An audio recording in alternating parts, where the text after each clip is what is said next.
Welcome to another episode of Vital Voices. Today we're diving into a topic that affects every one of us in some way: mental health in the workplace.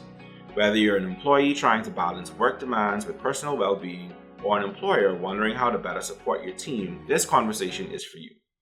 Joining me again today are two incredible experts, both from last week's episode as well, Dr. Davina Knowles-Robinson and Dr. Tameka Johnson-Dames, who are both psychiatrists at Oak Tree Medical Center and at St. Helens Rehabilitation Center.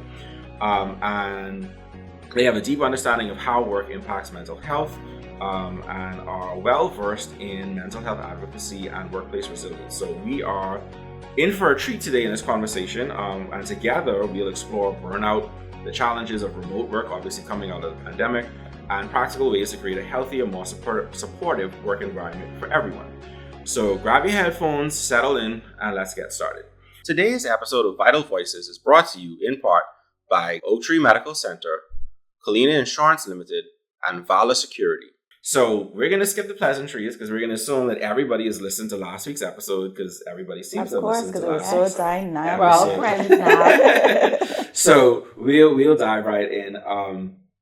Mental health at work has become a major topic recently. And I think this goes back to our conversation last week. Mental health in general, I think coming out of the pandemic has been more of an ongoing conversation for people. I think people are getting more comfortable in talking about it. But now the different segments of it, right? How it affects women's health, how it affects, how the workplace plays into your mental health. So what do you think is driving this shift in focus to where people are more interested in talking about it and becoming, it seems, more open in talking about mental health and particularly the workplace portion of it? I think conversations like this, podcast, social media, being able to have a platform to talk about mental health first, trying to break the stigma is essential. Actually, this year for mental health awareness, they have a day specific, and the World Health Day is October 10th. Okay. And the focus of this year was mental health in the workplace. And so I think we've come to the understanding that our mental health isn't just a taboo topic. It's something that we all need to focus on because it affects our productivity, how we function, how we interact. Most of your day is spent at work. So if there's anything that is garnering support, should be mental health in the workplace. And so I think that's a very important, it's a very important topic. Yeah. And the pandemic as well, so a lot of persons that probably did not think about mental health and what that meant in the workplace. Now that you are forced to work under extreme situations for persons in healthcare, for persons that were stuck doing remote work. So that changed a lot for people. And then you came to the realization that mental health issues don't just affect a certain class of people. So persons that are working professionals were now suffering from the effects of mental health illnesses like anxiety, depression, burnout. And so realizing that this is a topic that affects all of us, so it kind of opened the door for more conversations to be had. Yeah, I think in having conversations with physicians, with my wife, with other people in the profession, you always have that comment is like you'd be surprised how many people are walking into their everyday jobs, but they're seeing someone or they're getting help because there's that much happening in the space. And I do think the pandemic is a critical part of that. And that may be another conversation for a whole other day in terms of the impacts of COVID-19 on mental health in the world at large, but we'll pin that for another time. So from your perspective, what are some of the biggest mental health challenges that people are facing in the workplace today? For me, I think we see a lot of stressors that include burnout. So having to work so hard from either home, remotely, going into work, the stresses of even just the traffic to get to work.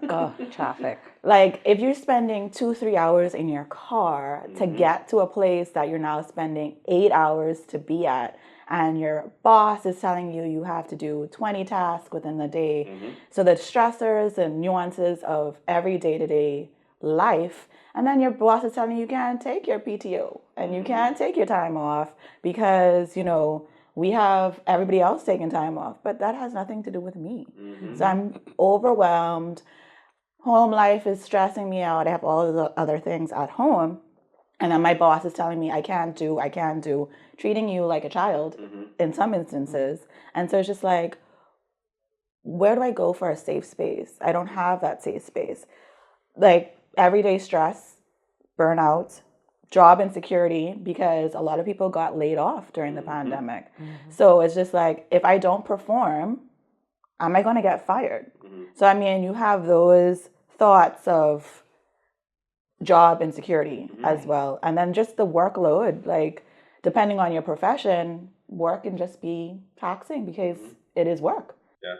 You know, you all work in a field that's 24/7. Even I know people will try to find specialties if your lifestyle is focused. I know a lot of people try to find specialties where it doesn't infringe on the everyday life, as much as others may. But at the end of the day, you're still in a career, in a profession that most people are going to view as 24/7, because if you have a patient who's going through something really intense in the middle of the night, you can't just not answer your phone, right?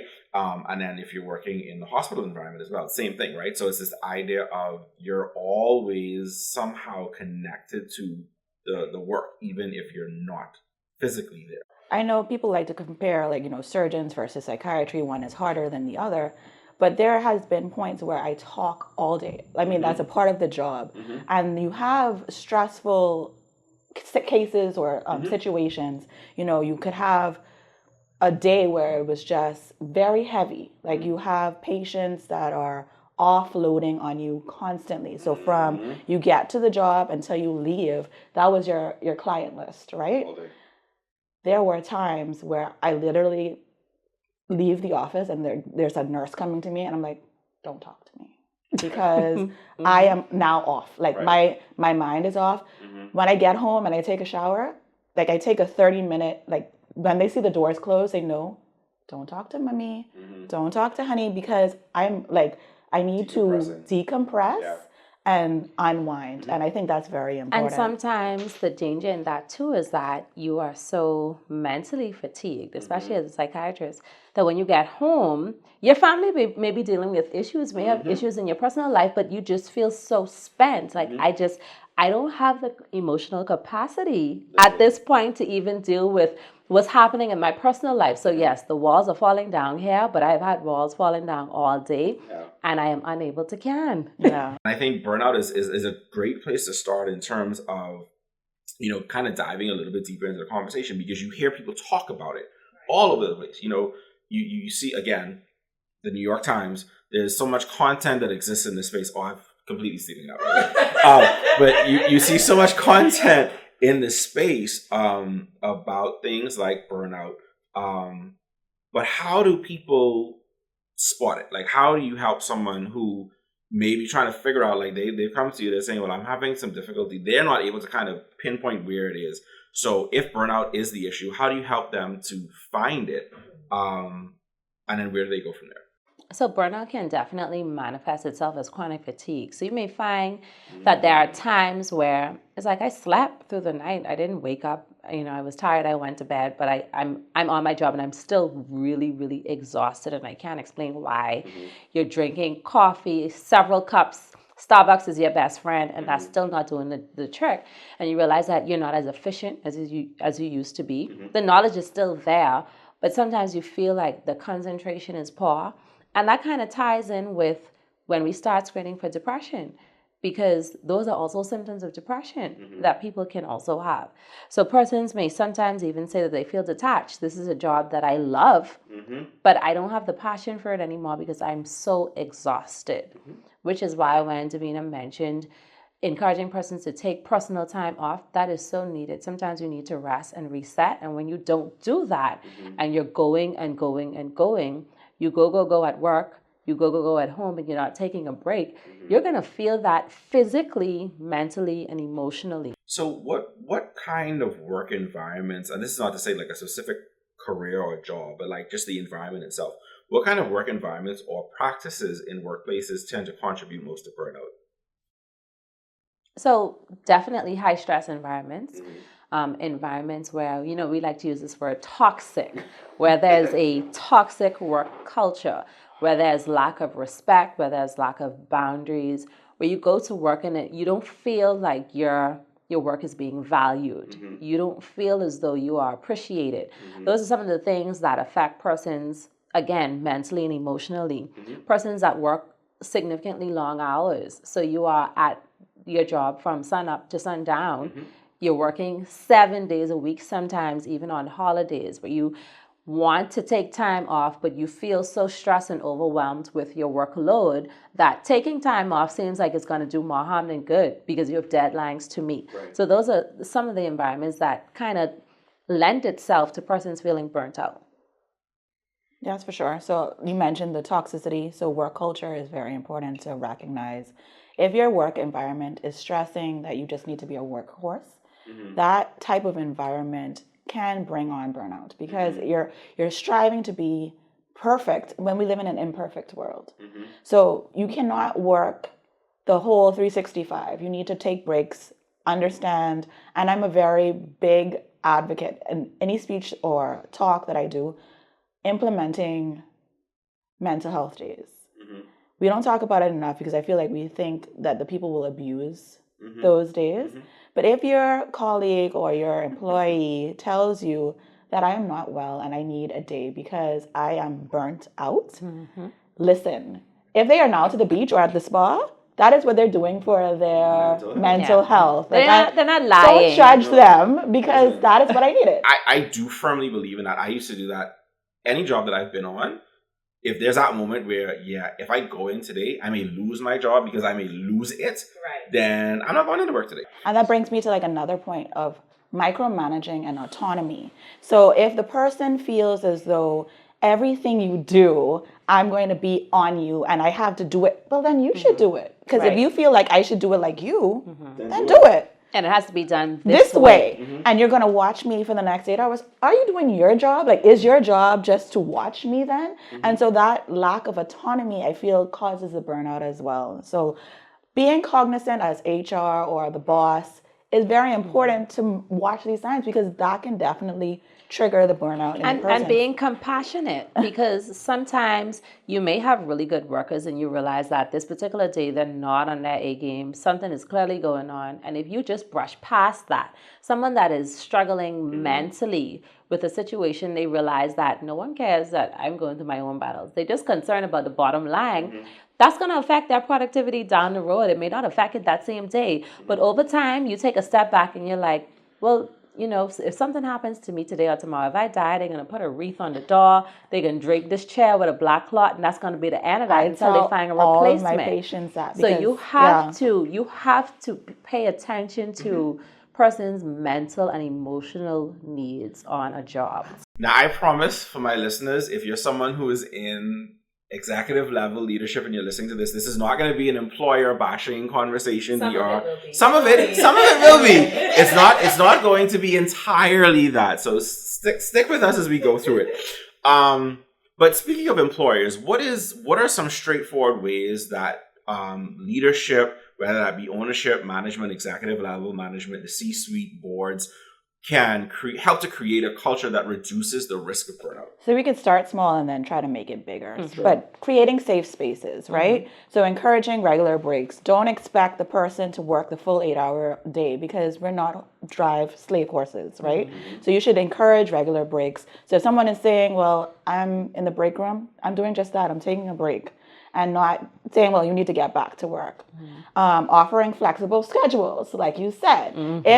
If you need the 8 hours and the person is willing to say, well, I can come in at 8:30, I can come in at 7, and so my time kind of shifts, then they're going to appreciate you a little bit more because they're still getting the time. I'm not stealing time from the company. I'm just trying to make it better that I don't have to sit in traffic for 3 hours. I'm going to be more productive at work. Fostering open communication. So like I said, safe spaces. Maybe I know some companies that do this, so we're not bashing. So we're just trying to give you tailored help and criticism, right? There are jobs that I've heard about that say every 2 weeks you can come into HR or to the boss's office and we can have a conversation. What has bothered you in this last 2 weeks? And it's mandatory. Even if you sit down in the chair and you say nothing for 10 minutes, it is mandatory that you sit in my office and we're having a conversation to figure it out. Right? So having that open door policy allows for communication to occur. And then my biggest I'll be the advocate for 2024, 2025, implementing mental health days. And we need to call it that because at the end of the day, it's not a sick day. Like, yes, it is a sick day and it's for, your mental health time. The brain is sick. I need a day. Because mental health is health. Right. Yeah. So it is a sick day. But I don't need you to judge me when I'm on the beach. Like, don't look at me because, like you said, I'm not going to explain to you why I'm not well. The remedy for such a sick day is different from the remedy for a sick day from a broken leg. I don't need to go and see the doctor. No. I may need to, like you say, sit on the beach. I may need to go and catch a movie, right? Like, because it depends on what your interests are and what relaxes you. Right. Yeah. So if somebody takes a picture of me at the airport catching a day in Miami, I don't want you to feel a type of way about it. I needed that, and I promise I'm coming back. But that's the thing. I think for me, that is the thing, right? That is the focal point of it, is that if you allow people that sort of freedom and that ability to do that, you're going to have more productive people. You're not going to have people walking out of your organization every day. Because people are sneaking to do it anyway. Right. They're taking their sick days, they're getting their sick slips, don't know who they're getting it from, not me, but they're getting their sick slips and they're going to take their mental health days. But that comes back to policy changes too. So like we speak about all of these things, but HR is governed by policy, right? So they're going to be by the book. And if there's not anything implemented into the system, then they're going to be like, well, you can't do this. Well, that means that you, head executive, head leader, owner, need to make some policy changes so that it reflects and that your employees are as productive as they can be as well. I mean, I think a big part of this too is, there are going to be people who, because of the relationship with their leader, whether it's their manager, their director, whatever, are going to feel comfortable saying, hey, listen, I just feel like I'm at my wit's end. I'm on the edge. I feel like I'm burning out. And so if someone comes to a manager, a director, a leader and says that, how should they approach the conversation as the manager?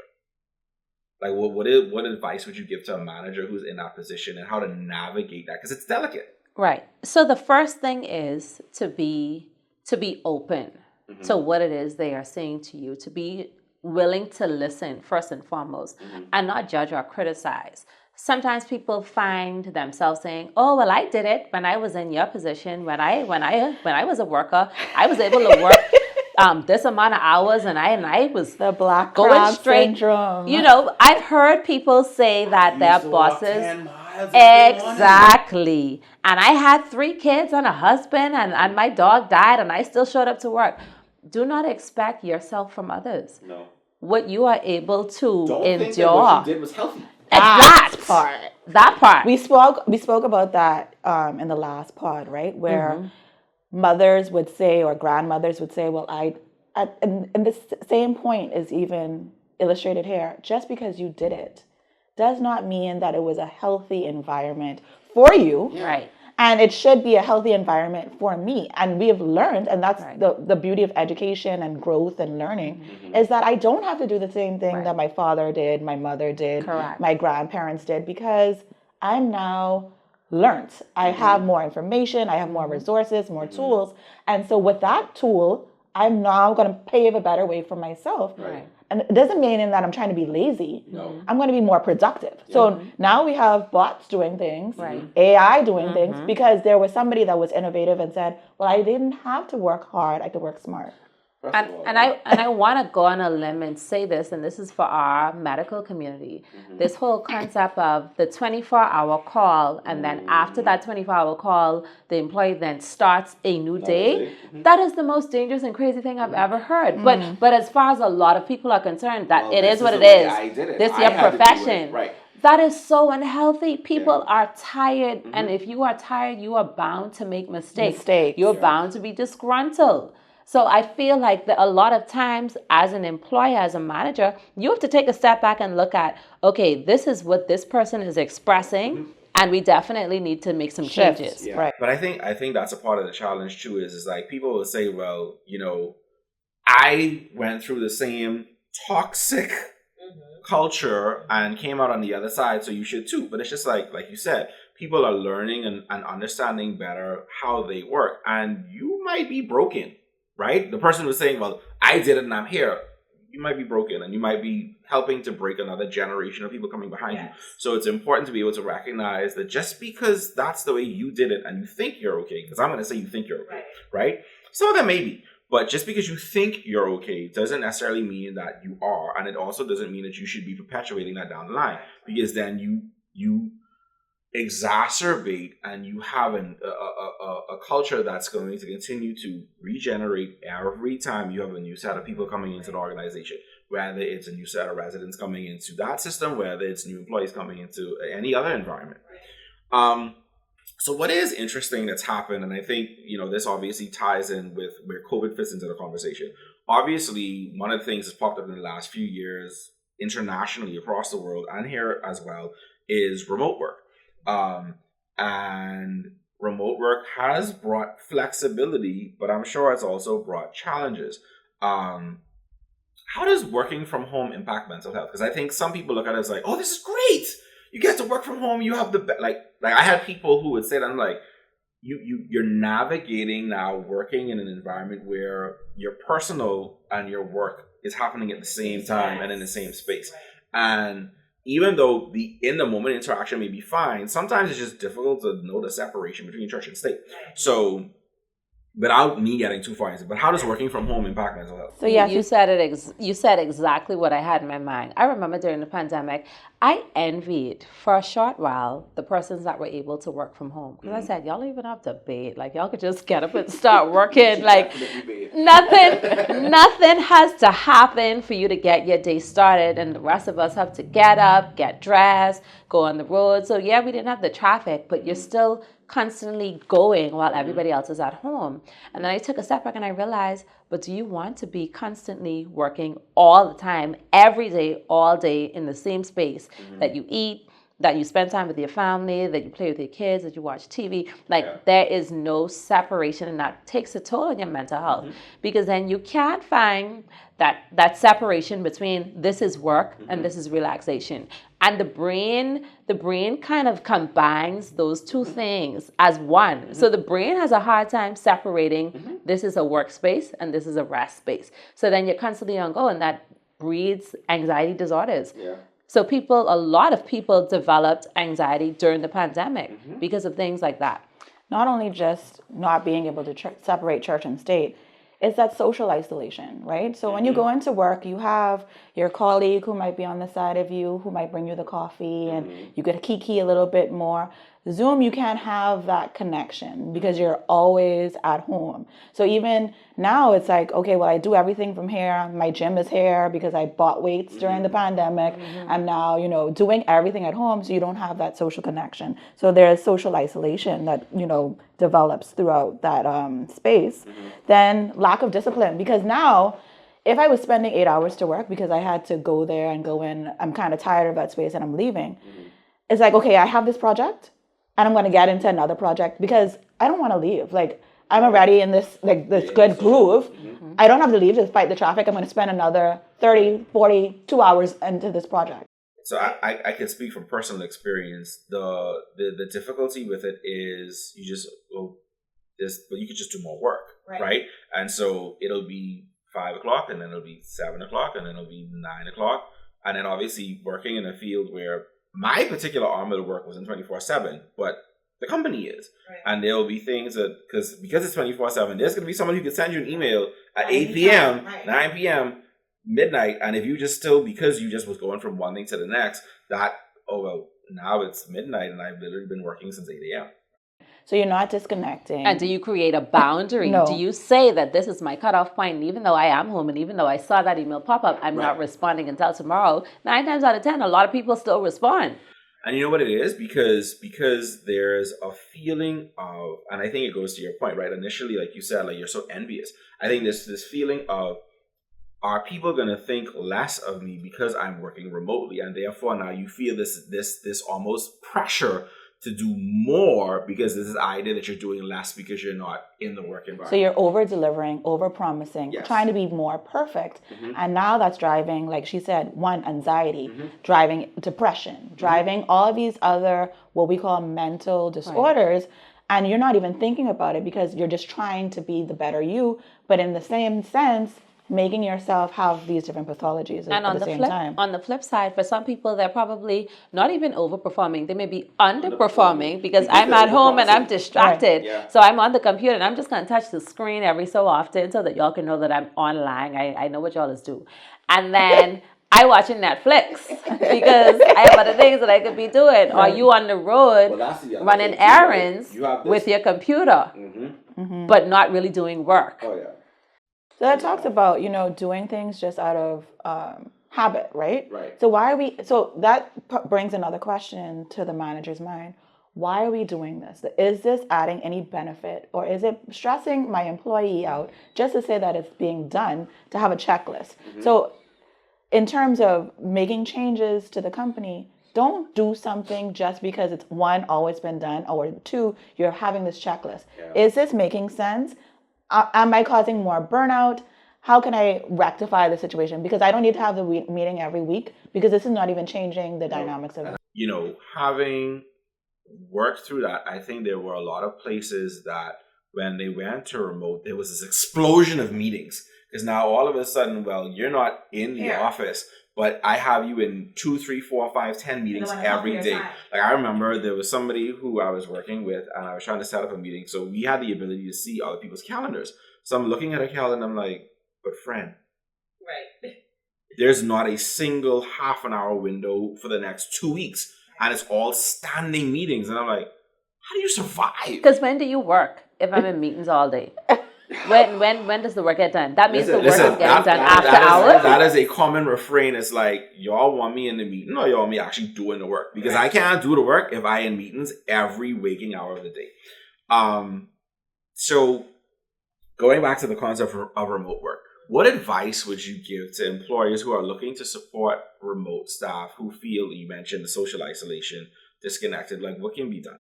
So even if you're saying it's virtually, you guys can schedule Zoom meetings. I know we talked about a lot of these meetings, but time where you guys have virtual networking, where it's not just, so you have to turn your camera on and we're going to have a little social amongst ourselves where we can discuss the things that have been going on with us, the company at large, etc., our concerns, giving opportunities for chatter and communication of things that we think are important to us that we weren't able to discuss before. Encouraging regular check-ins, like I said, even if you're doing it remotely, having that buy-in is very essential for the company as well. And then encouraging decision-making, policy changes through your employees, because they can give you a lot of buy-in where you don't think there's enough of. So it's just not being micromanaging to your employee, but actually taking their advice seriously. Yeah. So my next question, I'm going to throw out a little bit of a curveball because I'm looking at this again and I asked this in the wrong way.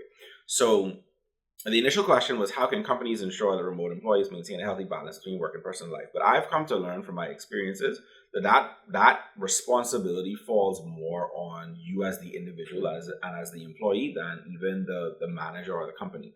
So what would you advise someone who is working in a remote environment, whether it's hybrid or it's fully virtual? How do you give them guidance to help maintain a healthy balance between work and personal? So a few tips that I would suggest, and again, this is based on my experience with friends, family members, and other colleagues that may work remotely. For one, separate, even if you are working from home, make a separation between your relaxation space, your bedroom quarters, physical and separation. Your work. Yeah, physical separation is important. A next thing is set a cutoff point and stick to it. So the time that you are supposed to be at work, if you're supposed to sign on from 9 to 5, sign on from 9 to 5 and be dedicated and focused. Make that the best 9 to 5 you could possibly make it. And when that time is done, be done with it. Sign off. Turn the computer off and plug into your family, plug into the things that matter to you. Because if you find yourself going above and beyond, working remotely, you're going to lose yourself. And then you're going to spend that 9 to 5 not being productive at all. And then you're going to feel guilty. So then now 6, 7, 8, 9, 10 o'clock at night, you pushing yourself beyond your limits because you didn't do what you needed to do. And why didn't I do what I need to do? Because I'm tired and I'm not interested. So the important word is boundaries. Intentional breaks. Right. Because at the end of the day, that all falls under boundaries. Right. Because I love to tell my patients, you only can control you, right? You can't control your boss. You can't control what your work is. You only can control yourself. And if that boundary is being crossed, being either vocal about it or just standing up for yourself, because at the end of the day, like we discussed earlier, if you pass away, if you can't make it in, if you are in hospital, do you know what they're going to do? Replace you. It'll just be a different name on the schedule. Correct. So if you're so replaceable, then take that time to realize I need to take care of me because no one else is taking care of me, and establish what makes me happy. What do I need to do to be more productive? If my job is not putting in the policies or taking the action, then I need to put in that time for myself. So even if I'm working remotely, if I need to detach, and so we talk about separating, church and state, maybe I need to go to Starbucks to do my work. Yeah. So I'm in it, even though I'm not going physically to work, there are now these different hubs that you can go to rent a space and say, well, on the beach, right, we have that opportunity. I definitely did that. Correct. I can now get some fresh air, take my laptop, maybe go to one of those companies. I'm not going to promote anybody because I don't know who we're affiliated with. But go to one of those companies, get you some, traveling data or whatever else, and detach from your actual house. So it's not like now that I come here, like this is work. Now I think of this as home because you need that separation. Find a way to And an work. important thing too is, I can't forget this, stop taking your work on vacation. So if you are on vacation with your family, I like the way your face looks. If you are to working for yourself, if you are on vacation with family, if you have designated this is the day that I'm doing this with my friends, with my loved ones, do not stop to take work calls. Do not stop to answer emails. Do not stop to fix a problem that's happening. You have to make that separation. You have to make the separation Can very I put clear. up a mirror for you? And it is to look in, because when we're analyzing each other, it's so hard to do. And I get your point, Alexis, that you work for yourself. So you find it hard to say, well, I can't work if time is money. No. But I think there's also ways to do it, right? Because again, it still goes back to the same concept of separation. So I'll use myself as an example. We traveled recently, and when we traveled, we were rolling out social media for a client.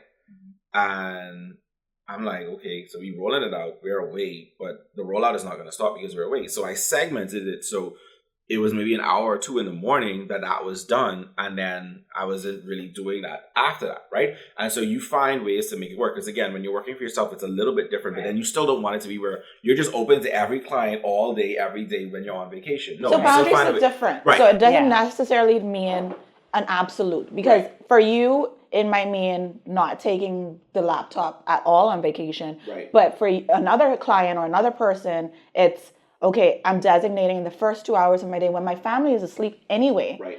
And I'm going to implement that time for work, and then I'm going to separate when my family's up. That's family time. Yeah, and I took that from my father-in-law. So like my wife would always tell me, when they went on vacation, he was a high-level executive in the bank. And 7 to 9 a.m. or 6 to 8 a.m., he would dedicate that to doing work. He would take an hour then to go and do a run. And then by the time everybody's up and starting to get into the day, work is over. Correct. And it's like, so that's how I framed it when I traveled. I'm like, so now I have things that I need to do because this is what we're doing. Right. But at the same time, I don't want it, and I need it to not bleed into the rest of the day. I think there's something that you mentioned that I just want to tack on a point. In your work environment, no matter how you slice it, you are replaceable. Where you are not replaceable or not easily replaceable is to your family, to the people that matter to you and the people that you matter to. And so that's the other thing of navigating this stuff, is you have to put your energy to the people who actually need you to be present, whether it's as a mom, a dad, as a husband, a wife, as a friend, as a family member. That's critical. I'm not going to call myself the devil's advocate because I never give him the joy. But at the same time, your family can be your toxic trigger too. So I say that to say boundaries are important in all spheres of life. 100%. Because at the end of the day, your trigger, because I have clients that come to me and their mom, their dad, their brother, their sister are their triggers. So you have to be able to navigate that space. I know we're going off topic, but just because you brought the point up that you're not replaceable to family, which is true, but sometimes you still have to establish boundaries even as it pertains to your family member. Because I think at the end of the day, what you are is you, Davina, you, Tameka.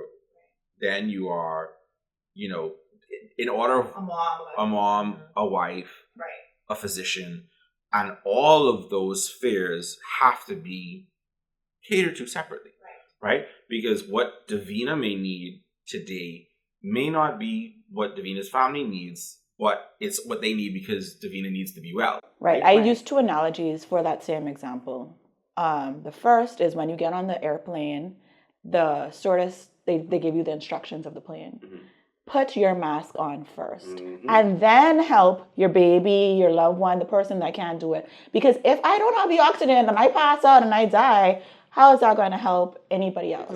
Right? So I'm the best self when I can take care of myself first and then help others. Can't pour from an empty That cup. was my second analogy. Like, if my cup is empty, how can I then pour into you? I have nothing to give. So let me rebuild, fill my cup a little bit more so that now I'm going to be a blessing to others. I think a lot of the stuff is it does take work and it does take effort, right? Because you have to find ways to replenish and revive yourself, and then also be there for family, and also be there for your work. And life is not easy, right?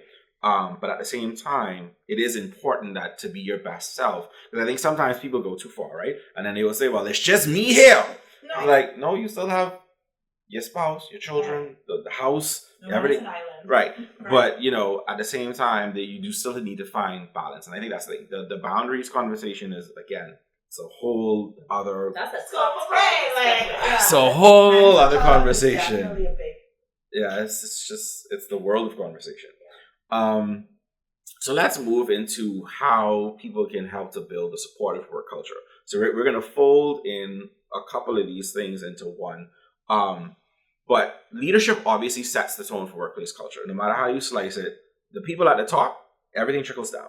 So what can leaders do to create a more supportive environment for their staff, for the teams? So, and I think we've mentioned this several times already in the discussion, but encouraging persons to take breaks. So there may be employees that you realize this person never takes a casual day, this person never takes vacation, pulling them in and almost forcing them, listen, I'm not sure if you want to travel, I'm not sure if you just want to sit and look at the sky, but you need to take a step back from work. And I understand that can be difficult because for some persons, because their home environment is toxic, being at work is their safe space. So they like to be at work. But then that lends itself to another conversation because what is going on at home and how can we assist with that? And then in offering assistance, finding ways to incorporate mental health check-ins. So a lot of times when we talk about kids going back to school and people starting new jobs, you talk about getting a physical, which is a physical of your body, but we don't always talk about getting a check of the mind and making that a thing that is standard and necessary for people to do at least once a year. It should be a part of your annual. It should. You mentioned stigma, which obviously, and I think especially so in our environment, culturally, there's still a stigma around mental health. How can employers help to break that down in their organization? It comes from education and learning, and that comes even from the top go down. So building platforms that you're educating your staff, educating yourself, like go to a seminar, if you will, and educate yourself on the importance of mental health. So that helps break the stigma. These podcasts help break the stigma because now we're talking about it, the conversation's out there. Sharing the links after the podcast is done helps break the stigma because now you see the importance of it, right? Openly discussing mental health topics so that you could do it weekly, monthly, have things posted at work where you as the employer are making such an impact on how it is perceived in the work environment. We offer Dr. Dames and myself, Dr. Knowles, offer employment assistance program. Right. So how can I make this a comfortable space for them to know, well, they don't even have to leave the company. This person is coming in to do these mental health checks, to do these. And everybody can get it. And they have access to it. Yeah. So reaching out to different providers and seeing how can I best suit my employees.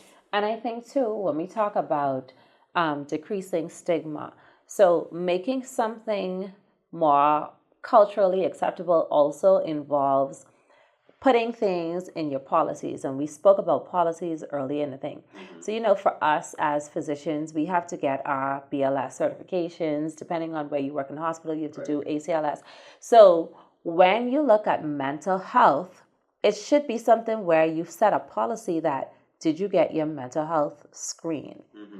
Everybody is getting it done. Right. And then put a policy in place where if you notice that there is someone that is working underneath you that shows signs and symptoms of a mental health breakdown, what is the next step? Right. Do we just talk about it? Do we snicker about it? Do we laugh? Do we say, child, maybe they need some time off from work? No, have something in place where you notice these particular signs and symptoms in your employee, then this is the next step. You refer them to this person, and that person then takes this next course of action. So have something set aside, and like Davina mentioned, that could be done through employee assistance programs. Don't just plan to get rid of them. And I'm Correct. not right. I was just about to say that we're not going to fire them too, because a lot of companies that I know personally will ask for certain letters and ask for certain things to have a one edge up on their employee to fire them. Why are we firing? Like, I have high officials. Please don't ask me for no letter so that you can fire somebody. Oh, great God. Because there are high functioning people that have mental illnesses. And so there's nothing wrong.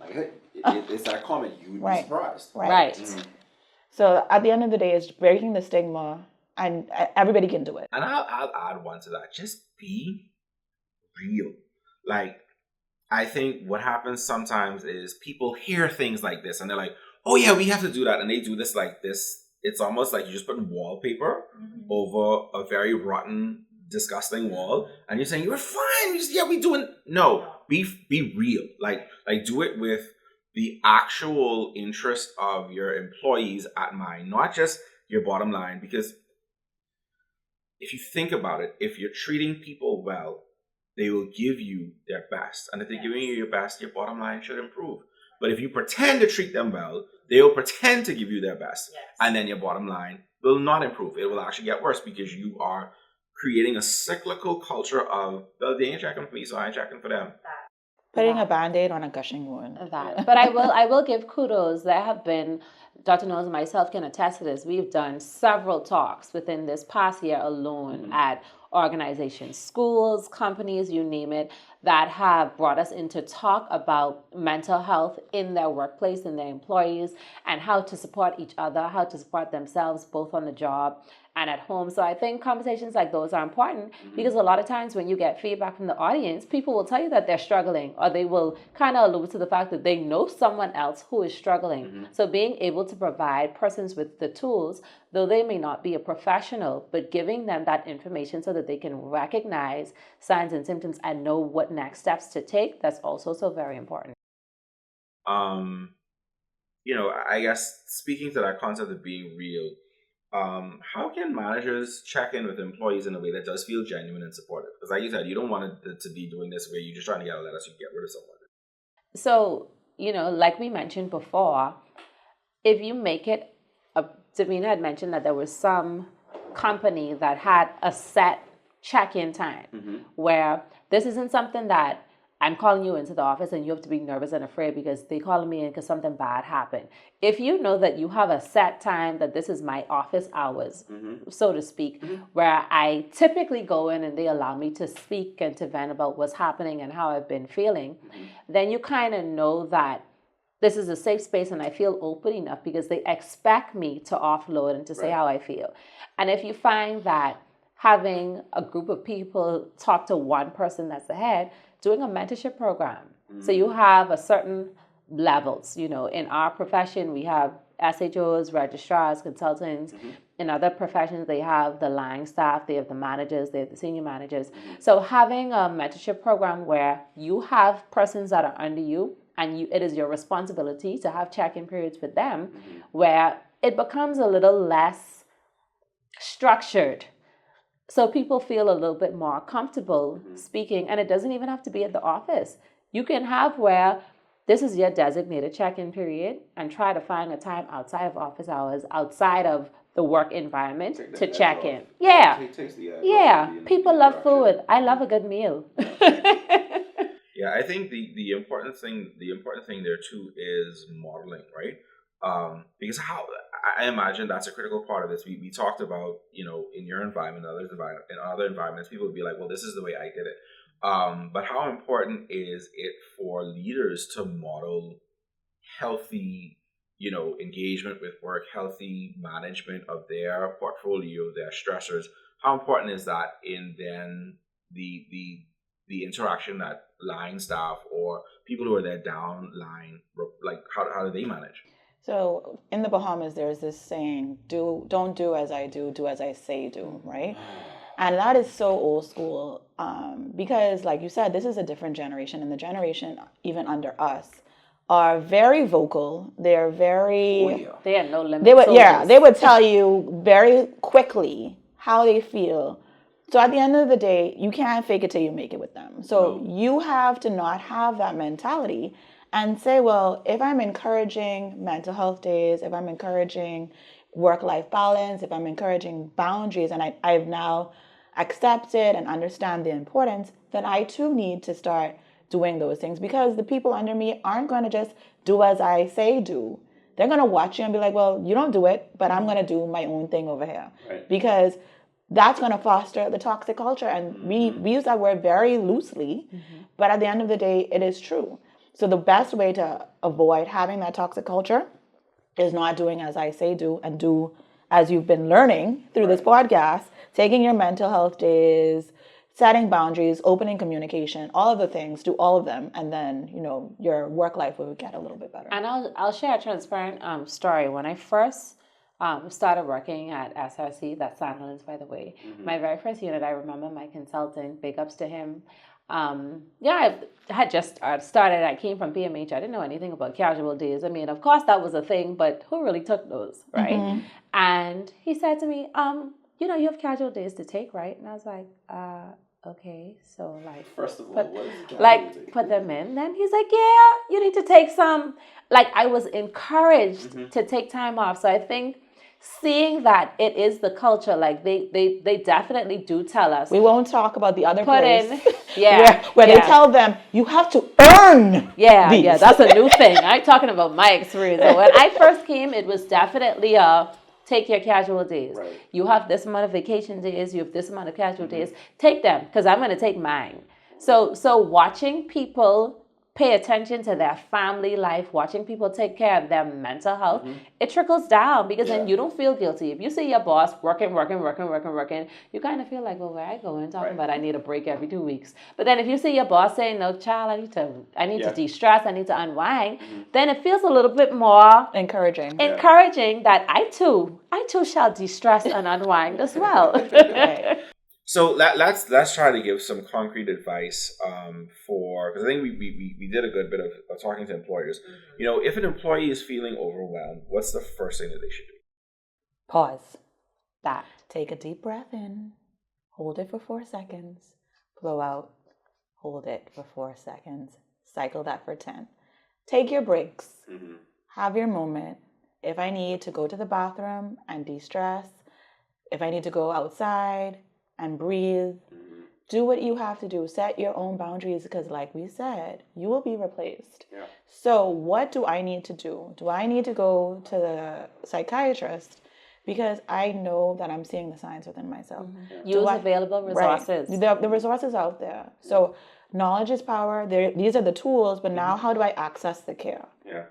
Full transparency, I had moments where I left work and I took a long drive, and I put on Linkin Park, and because it's just like you get it out, right? Is that cut my life in two pieces? No, that's Papa Roach. That's hilarious for a number of reasons.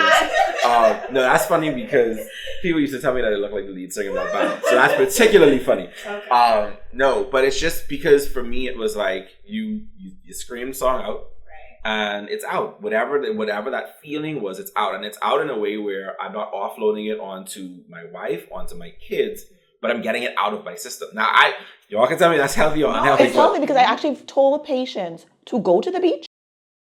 If you have to wind your windows up because you feel like you're using the C word, fine. Roll your windows up and just scream to the highest pitch of your voice. Yeah. Because one, you're getting therapy just by looking at the water. Like, our water is beautiful. Like, free 99. No shame. Like, the Bahamas is a beautiful place. We get that for free 99. You could literally drive around any island and look at a beach.